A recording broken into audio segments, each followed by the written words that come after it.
तो हमारा जो नेक्स्ट क्वेश्चन है वो है क्या है, मतलब इनकम, मतलब आपका क्या वैल्यू एडेड मेथड का क्वेश्चन है। लेकिन अब हमें अभी इससे पहले हमारे को क्या करता है कि या तो आप एनवीए एट एफसी निकालिए या फिर आपको जीवीए एट एमपी या फिर जीडीपी एट एमपी निकाल। लेकिन कभी कभी क्वेश्चन को थोड़ा सा मतलब घुमा देता है, क्वेश्चन को पूछने का जो तरीका होता है कि आपके जो फॉर्मूले के जो पार्ट्स होते हैं ना, उस पार्ट्स को क्या आपको कहता है कि कैलकुलेट करके दिखाइए।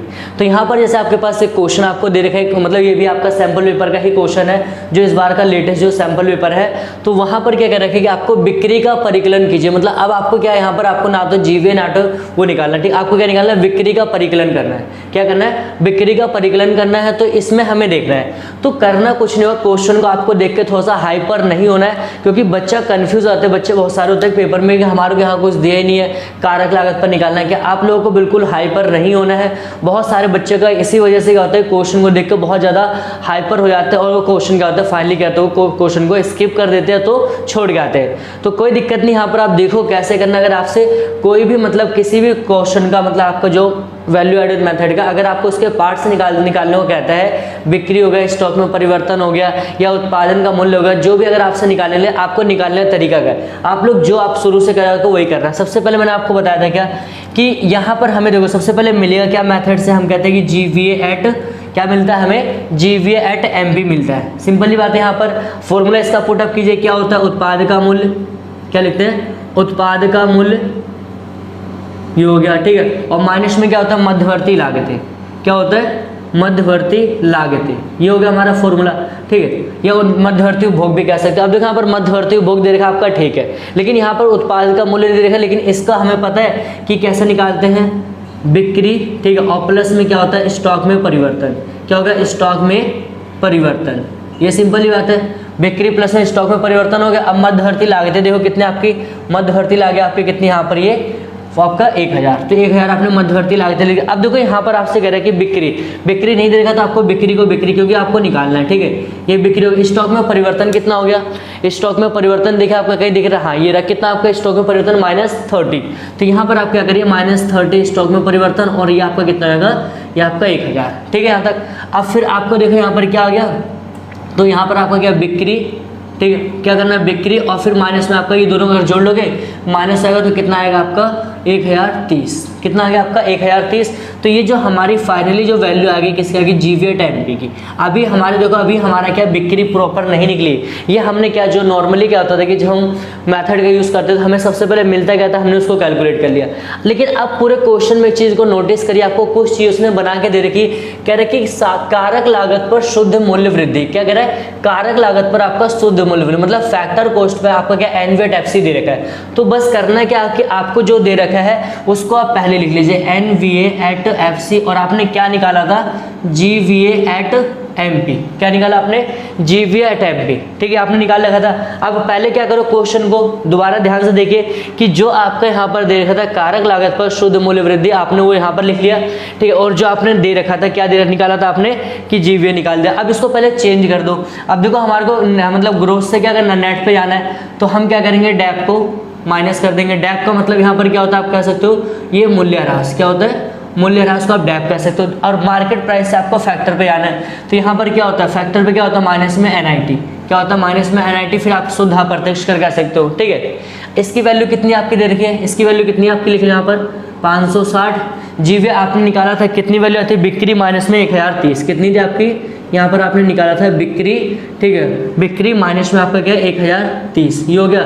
मूल्यह्रास आपका देखिए, मूल्यह्रास क्वेश्चन में दे रखा है, बिल्कुल दे रखा है, कितना है आपका 60, यहाँ पर 60 दे रखा है, और एनआईटी दे रखा है, शुद्ध अप्रत्यक्ष कर, आपको देखो शुद्ध अप्रत्यक्ष कर नहीं दे रखा है, लेकिन कह रहा है कि अप्रत्यक्ष कर दे रखा है। अब हमें पता है कि एनआईटी मतलब शुद्ध अप्रत्यक्ष कर निकालने का फॉर्मूला क्या होता है, आईटी माइनस में आपका सब्सिडी, ठीक है। अब सब्सिडी का मतलब देखो, अनुदान यहाँ दे रखा है, अनुदान या फिर आर्थिक सहायता, आपका कहीं यहाँ पर नहीं दे रखा, तो आपको उसको 0 मान लो, ठीक है। तो ये आपका कितना हो गया, ये आपका 560, ठीक है। बिक्री नहीं दे रखी है, इसको आप ऐसे लिख लीजिए क्योंकि आपको बिक्री कैलकुलेट करनी है, ठीक है। अब देखो अगर आप इनको जोड़ोगे तो कितना आएगा, ये आपका 1000, कितना होगा 1090, ठीक है। अब यहाँ पर देखिए कितना आईटी दे रखा था, आईटी आपका देखा अप्रत्यक्ष कर कितना है 60, कितना हो गया आपका 60, और माइनस आपका ये 0 हो गया, ठीक है। तो अब यहाँ पर आपका कितना होगा, देखो यहाँ पर ये 560 बिक्री, ठीक है, बिक्री, और ये माइनस में आपका कितना जाएगा, -1090। अब इसको अगर आप साइन चेंज करो, देखो ये 0 का 0 रहेगा, लेकिन आपका यहाँ पर माइनस का जाएगा आपका -60। ठीक है, ये हो गया। तो अब यहाँ पर आप नोटिस करोगे, अगर हम यहाँ पर देखें तो यहाँ पर अगर हम इसको करेंगे जैसे कि आपका 560, ठीक है, बिक्री, और यहाँ पर अब दोनों जुड़ जाएगा, कितना होगा आपका, देखो 0 का 0 हो गया, 9 6 15 का 5, हाँ से ले कितना 1150 होगा। अब इसको इधर ला के अगर आप प्लस कर दोगे, ठीक है, तो 11, अगर इसको ला के आप प्लस कर दोगे तो यहाँ पर कितना हो जाएगा, अगर हम यहाँ पर बात करें तो जैसे कि 560 और प्लस में क्या होगा 1150 आपका, फिर यहाँ पर क्या हो गया बिक्री, क्या हो गया यहाँ पर आपकी बिक्री। अब दोनों को अगर आप जोड़ोगे तो आपका 1150 और प्लस में आपका कितना होगा 560, 0 6 5 11 के 17, मतलब कितना आ गया आपका टोटल आपकी बिक्री 1710। तो ये क्या निकालना है आपको बिक्री। तो आप लोग पहले क्या करिए, आपको क्वेश्चन वही करना है, क्वेश्चन आपको देखना है तो बिल्कुल ये सेम फॉर्मेट। और ये क्वेश्चन आपके बहुत इंपॉर्टेंट है, जो आपके मतलब सैंपल पेपर में दे रखा है, तो शायद आपके चांसेस है कि क्वेश्चन आपके पूछे जा सकते हैं। आप लोग इसका पहले स्क्रीनशॉट लिखे, फिर हम क्वेश्चन नंबर नेक्स्ट पे क्वेश्चन को करते हैं, उसको देखते हैं उसमें क्या निकालना है। तो चलिए हम क्वेश्चन नेक्स्ट करते हैं। तो उसमें देखो क्या है,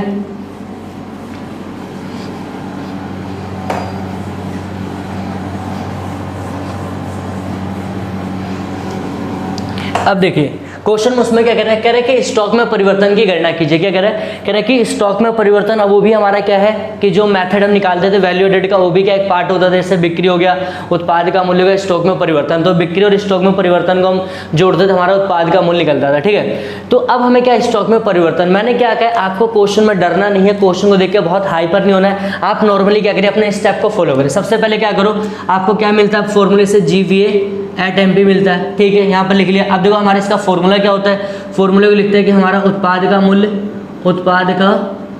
मूल्य और फिर उत्पाद का मूल्य हो गया माइनस में क्या होता है मध्यवर्ती उपभोग।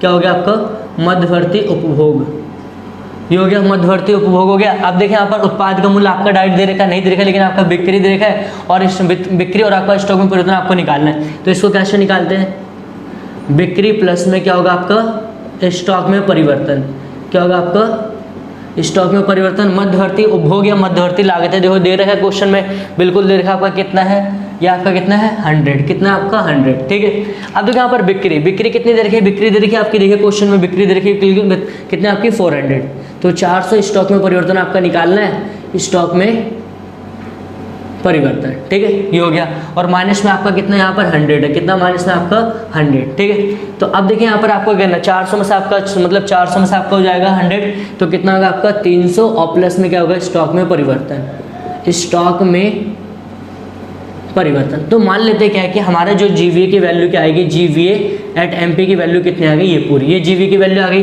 ठीक है, यहाँ तक कोई दिक्कत नहीं, यहाँ तक बिल्कुल नॉर्मल। मैंने क्या कहता है जो हमें मेथड से मिलेगा वो उसके फॉर्मूले को रखिए, अगर आपसे पार्ट्स करें तो उतना निकालो। ठीक है, अब फाइनली क्वेश्चन में देखो दे क्या रखा, कुछ दे रखा आपको, तो क्वेश्चन में कोई नहीं दे रखा, कह रहा है साधन लागत पर, मतलब आपका क्या है फैक्टर कॉस्ट, कह रहा है कि साधन लागत पर निवल मतलब एनवेट FC दे रखा। तो मैंने क्या कहता कि जो दे रखा है आप उसको क्या करिए पहले लिखिए, यहाँ पर जो दे रखा है आपको उसको आप पहले लिख लो यहाँ पर।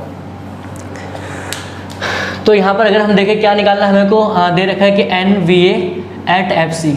ठीक है, अब हमारे को मिला क्या था, सबसे पहले GVA और @MP। अब इसको सबसे पहले करना क्या, हमें चेंज करना। देखो ग्रोथ से क्या होगा, आपका नेट पे जाओगे तो आपका क्या होगा माइनस में मूल्यह्रास, या फिर आप कह सकते हो डेप, क्या होगा आपका मूल्यह्रास। ठीक है, और आपका देखो मार्केट प्राइस से आपको फैक्टर प्राइस पे आना, फैक्टर कॉस्ट पे आना। ठीक है, तो यहाँ पर आपका क्या करोगे, तो माइनस में क्या हो जाएगा NIT इन द सेंस कि आपका शुद्ध अप्रत्यक्ष कर सकते हो, आप लोग इसको हिंदी में लिखोगे। ठीक है, अच्छा इसकी वैल्यू कितनी दे रखी, देखिए वहाँ पर कितनी है 200, कितनी यहाँ पर 200, और GVA हमने कितना निकाला था, इसको हमने निकाला था 300 प्लस में स्टॉक में परिवर्तन, ये निकाला था स्टॉक में, क्योंकि हमें कैलकुलेट करना था, ये हो गया। अच्छा मूल्यह्रास देखिए, मूल्यह्रास क्वेश्चन में दे देगा कितना आपका, तो मूल्यह्रास अगर आप इसको देखो तो कितना आपका 14, कितना है आपका 40। ठीक है, NIT दे रखा है, शुद्ध अप्रत्यक्ष कर नहीं दे रखा है, लेकिन आपको देखो कह रहा है कि बिक्री।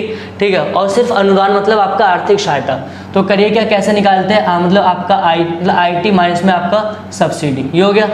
तो अब देखिए आगे चलते हैं इसको, 200 और यहाँ पर आपका 300 मतलब आपका 300 हो जाएगा। स्टॉक में परिवर्तन आपको ऐसे लिखना है, स्टॉक में परिवर्तन। ये आप लोग वैसे लिखेगा और इसको क्वेश्चन को आप बिल्कुल ध्यान से देखिए, आप लोग भी कॉपी पेन लेके इसको नोट डाउन करते हैं हैंड टू मतलब साथ में, ताकि आपको बाद में समझ आएगा। अभी आपका कितना आएगा -40। अच्छा मैंने एक चीज़, बच्चे यहाँ पर बहुत ज़्यादा कंफ्यूज होते हैं। यहाँ पर क्या होता है कि देखो यहाँ पर IT का मतलब क्या, अप्रत्यक्ष कर नहीं दे रखा है, ठीक है, तो हम उसको 0 मान लेंगे। लेकिन सब्सिडी मतलब आर्थिक सहायता आपका क्या दे रखा है, अनुदान दे रखा है, कितना है 10, तो जो नहीं दे रखा उसको आप 0 मान लो, कोई दिक्कत नहीं, ठीक है। तो आपका -IT दे रखा है नहीं 0, ये आपका सब्सिडी कितना देखा 10। हाँ मेन अब क्या क्वेश्चन आते हैं यहाँ पर, देखिए सॉल्व करना है हमें 200, ठीक है, ये आपका कितना आएगा 300। अब देखो यहाँ पर आपको ब्रैकेट वाले में बहुत ज़्यादा बच्चों के साथ लोचा होता है, बच्चा फैल जाता है तो मतलब पेपर में वो कैलकुलेशन में थोड़ा सा फंस जाते हैं, परिवर्तन, ठीक है। अब यहाँ पर देखो इसको सॉल्व करोगे तो माइनस कितना आएगा आपका, माइनस कितना आएगा आपका, ये माइनस का कितना 40। अब देखो यहाँ पर जब भी क्या है कि ब्रैकेट के बाहर अगर माइनस का साइन होगा तो अंदर के सारे साइन चेंज होंगे, तो ये तो 0 का कोई दिक्कत नहीं। अब यहाँ पर अंदर प्लस का साइन तो क्या आ जाएगा आपका, मतलब माइनस का तो क्या आ जाएगा आपका प्लस, ठीक है।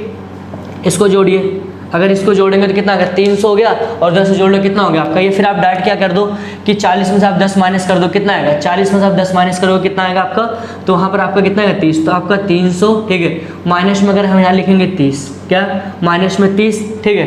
तो अब यहाँ पर स्टॉक में परिवर्तन, और प्लस में क्या आएगा आपका स्टॉक में परिवर्तन, स्टॉक में परिवर्तन, ठीक है। अब यहाँ पर भी अगर आप जोड़ोगे इसको, तो अगर यहाँ पर आप जोड़ोगे तो कितना आएगा, अगर यहाँ पर हम लिखे 200, ठीक है, 300 में से आपका कितना आएगा, 300 में से आपका 30 आएगा तो कितना 270 बचेगा, ठीक है, 270, और प्लस में आपका क्या आएगा स्टॉक में परिवर्तन, स्टॉक में परिवर्तन। आप लोगों को चीज़ें समझ में आ रही है, आप लोग हैंड टू हैंड इसको नोट डाउन करते रहिए। अब इसको देखो यहाँ पर प्लस के इधर आके क्या होगा माइनस, मतलब आपका क्या 200 माइनस में क्या होगा 270, और फिर यहाँ पर फाइनली क्या होगा हमारा स्टॉक में परिवर्तन, स्टॉक में क्या परिवर्तन। अब 200 में से आपका जाएगा तो माइनस का क्या आएगा आपका -70, क्या आएगा आपका -70, ये आपका क्या आएगा स्टॉक में परिवर्तन, क्योंकि हमारे स्टॉक में परिवर्तन माइनस का भी हो सकता है, मतलब प्लस का हो सकता है, इसमें कोई मतलब दो राय की बात नहीं है। तो यहाँ तक समझ आ रहा है, जो सिंपल सा करना है कि आप लोगों को क्वेश्चन में ज़्यादा कोई क्वेश्चन को टफ नहीं है। मैंने क्या था क्वेश्चन का भी हमने इससे पहले क्वेश्चन 2 किए तो बिल्कुल नॉर्मल क्वेश्चन थे, ये थोड़ा सा आप कह सकते हो नॉर्मल, मतलब थोड़ा सा हार्ड कह सकते हो। तो जब भी आता ना, जब भी आपसे कोई पार्ट निकालने लगता है, पहले तो आप फॉर्मूले से वो जो निकलता है वो निकालिए, उसके बाद आपको जो दे रखा क्वेश्चन उसको रख के आप क्या करें उसको चेंज कर दो, और फिर फाइनली उनकी जो वैल्यू वगैरह आप रखोगे सॉल्व कर देंगे।